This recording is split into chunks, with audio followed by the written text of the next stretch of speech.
Devocional diario Vive a plenitud con Verónica Claros de Rodríguez. Jesús había sido arrestado, juzgado por el Sanedrín y sentenciado por Poncio Pilato a ser flagelado y finalmente crucificado. Es este conjunto de acontecimientos los que muchos llaman la pasión de Cristo. Mas, sin embargo, es esta la consecuencia de su pasión por ti y por mí. En medio de su juicio y de su cruel sentencia, Jesús fue humillado, burlado, herido, azotado y escupido hasta ser llevado al Gólgota. El Evangelio de Marcos nos cuenta en la línea de tiempo la hora dramática de ese día viernes anticipado a la Pascua. A la hora sexta, es decir, al mediodía, hubo tinieblas sobre toda la tierra hasta la hora novena, es decir, a las 3 de la tarde, cuando Jesús clamó a Dios y tuvo sed, y le empaparon una esponja en vinagre. Mas Jesús, a gran voz, clamó esas palabras que nos alientan y nos redimen: consumado es. Y después expiró, justo a la hora del sacrificio vespertino en el santuario. Murió en la cruz del Calvario para que el ser humano sea salvo del pecado. Cuando llegó la noche, porque era la preparación, es decir, la víspera del día de reposo, José de Arimatea, miembro noble del concilio, quien también esperaba el reino de Dios, pidió el cuerpo de Jesús para sepultarlo. Compró una sábana y, quitándolo de la cruz, lo envolvió en la sábana y lo puso en el sepulcro que estaba cavado en una peña, e hizo rodar una piedra a la entrada del sepulcro. Ahí descansó el cuerpo de Cristo el sábado. En el libro El deseado de toda la gente, su autora narra magistralmente el capítulo 80 titulado En la tumba de José. Textualmente nos dice lo siguiente en sus primeros párrafos: por fin Jesús descansaba. El largo día de oprobio y tortura había terminado. Al llegar el sábado, con los últimos rayos del sol poniente, el Hijo de Dios yacía en quietud en la tumba de José. Terminada su obra, con las manos cruzadas en paz, descansó durante las horas sagradas del sábado. Al principio, el Padre y el Hijo habían descansado el sábado después de su obra de la creación, cuando fueron acabados los cielos y la tierra y todo su ornamento. Ahora Jesús descansaba de la obra de la redención, y aunque había pesar entre aquellos que le amaban en la tierra, había gozo en el cielo.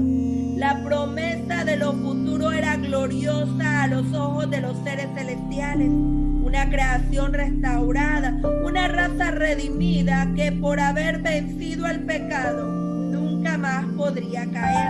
Era lo que Dios veía como resultado de la obra concluida por Cristo. Con esta escena está para siempre vinculado el día en que Cristo descansó, porque su obra es perfecta y todo lo que Dios hace, eso será perpetuo. Cuando se produzca la restauración de todas las cosas de la cual habló Dios por boca de sus santos profetas, que ha habido desde la antigüedad, el sábado de la creación, el día en que Cristo descansó en la tumba de José, será todavía un día de reposo y de regocijo. El hecho de que la muerte de Jesús se produjera un viernes a la hora del sacrificio vespertino no fue ninguna casualidad, al igual que tampoco lo fue que el sábado descansara en la tumba y el domingo resucitara. El descanso de Jesús también es parte de su pasión por ti y por mí, y que nos señala el pasado, el presente y el futuro. Primero, nos señala al pasado, mostrando el respeto al día de reposo. El día de reposo fue instituido desde el principio, cuando Dios, después de su obra creadora en la tierra, descansó el séptimo día. Al respecto, Jesús también dijo: yo no vine a abrogar la ley, sino a cumplirla. En segundo, nos señala el presente. El reposo siempre es necesario. Después de su trabajo en los 6 días de la creación, Dios descansó. Después de su obra de redención, Jesús también descansó en la sepultura. Vaya lección para el hombre estresado del arduo trabajo en las labores cotidianas. El descanso siempre es necesario. No te fatigues los 7 días de la semana. Respeta el día de reposo. Guarda ese día para dedicarlo a adorar al Dios Todopoderoso que te redimió de la muerte y la esclavitud.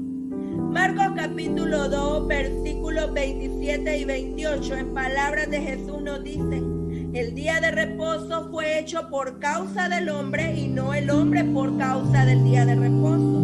Por tanto, el Hijo del Hombre es Señor aún del día de reposo. Y tercero, nos señala al futuro. El profeta Isaías, cuando habló acerca de los cielos nuevos y la tierra nueva, que Dios haría permanentemente, también nos dijo que de mes en mes y de día en reposo en día de reposo vendrán todos a adorar delante de mí, dice Jehová. Con el descanso de Jesús en la sepultura, nos señalan estas 3 grandes verdades que debemos siempre considerar y meditar. Te invito a orar conmigo. Amado Padre Celestial, amante Salvador, te alabamos y te adoramos, porque eres un Dios todopoderoso y misericordioso. Gracias te damos por tu plan maravilloso de redención, donde también incluiste una faceta que muy poco estudiamos o no le damos importancia. Gracias porque a través de tu muerte en la cruz nos salvaste, y a través de descansar en el día de reposo nos instruyes y cumples con tu palabra. Gracias, Señor, por cada una de estas cosas maravillosas que tú haces por nosotros. En el nombre de Jesús. Amén. Desde el principio Dios instituyó el día de reposo al descansar el de su obra. Luego, con su propio dedo sobre piedra, dejó establecido para perpetuidad lo que él mismo había cumplido: guardar el día de reposo para santificarlo, como Jehová lo había establecido desde el principio.